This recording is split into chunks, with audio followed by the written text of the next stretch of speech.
lots of misconceptions out there that I suppose they're not misconceptions, because there are statistics that tells us that the rate for full recovery is quite low. And if you take that at face value, that's a bit disheartening. But even the most minuscule of change could mean something massive to the person in front of you. And if they're coming to your door every week, then it isn't your place to judge how important that is or it isn't. If they're coming back, they're getting something. And if that change seems tiny to you, that doesn't matter, because it might not be tiny to them. Yeah, it could be transforming their experience. Yeah, something that we think, oh, it's not enough for me as a practitioner. Yeah. And people with warm hearts want the best for the people they have contact with. But we can't project onto our clients that what we would want is what's going to be good for them or is realistic for them. But that doesn't mean it can't be a million times better than it was the first day they came through your door.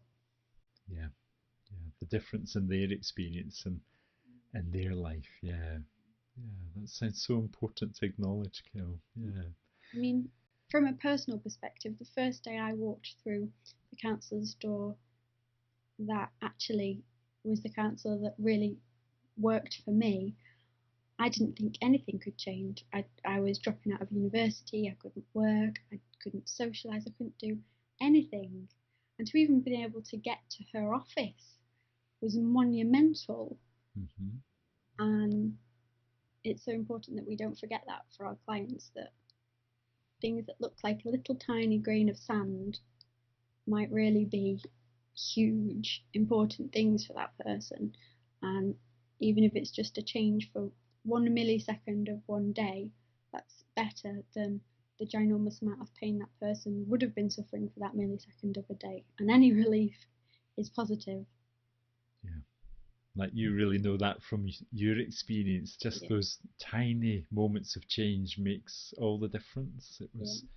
And if there's one little tiny moment of change, then that seems to imply that there can be others. So even if there's only one tiny moment this week and one 12 weeks from now, in that 12 weeks period, that's 2 moments more than there were in the previous 12 weeks. So it's still going forward. And it's